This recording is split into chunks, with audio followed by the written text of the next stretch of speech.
The line between being a fan and being a fanatic is thin. It only takes a single mental break for anyone who's loved a celebrity for years to turn on them. Many of these breaks have resulted in tragic murders. Keep watching to learn about the celebrities who were killed by their own fans. John Lennon.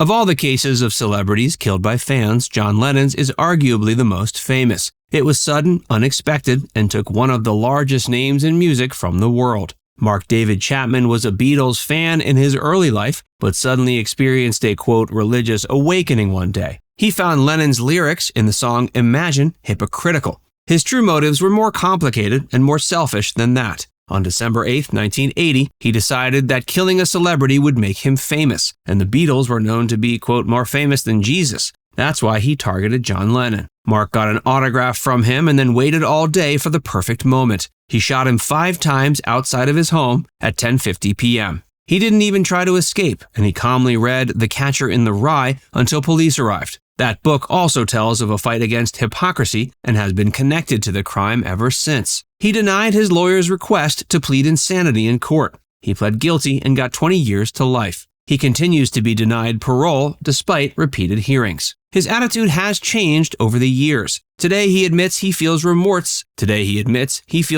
since the murder and has praised Lennon. Selena. Yolanda Saldivar was such a fan of Selena, the queen of Tejano music, that she founded and became president of her fan club in 1991. They became friends, and she hired her as an assistant and manager of the Selena Etc. clothing boutique. Yolanda was later caught embezzling funds from the store and fired in March of 1995. They met at a Days Inn in Corpus Christi, Texas, so Selena could retrieve financial records that proved her misdoings. That's where the musical icon was shot in the back while running away. She identified the shooter before succumbing to her injury at the Memorial Medical Center. Selena died at age 23 on March 31, 1995. It took 9 hours before Yolanda surrendered to police. She was sentenced to life in prison and won't be eligible for parole until 2025. Rebecca Schaeffer.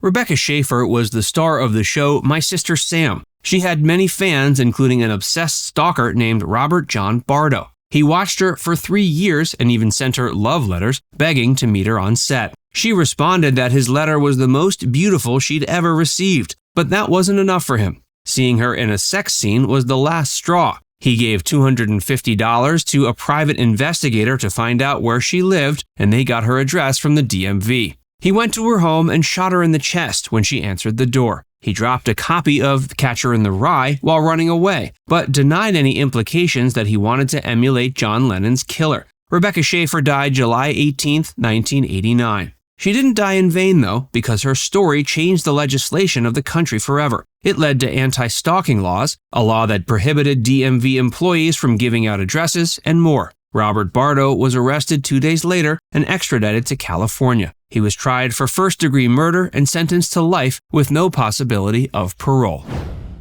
Dimebag Darrell.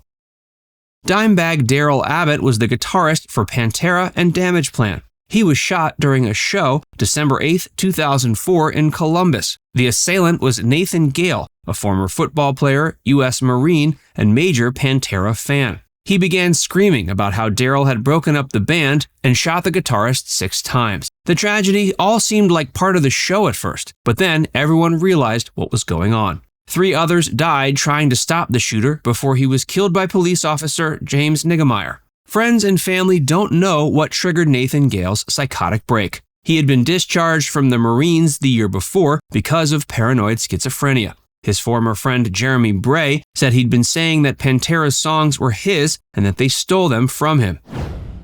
Albert Ebosse.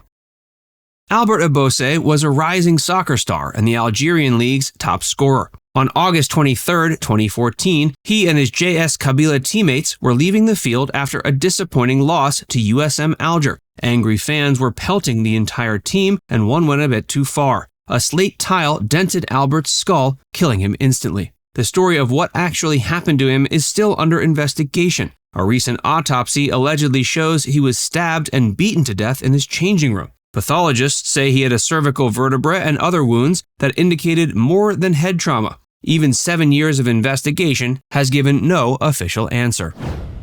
Andres Escobar.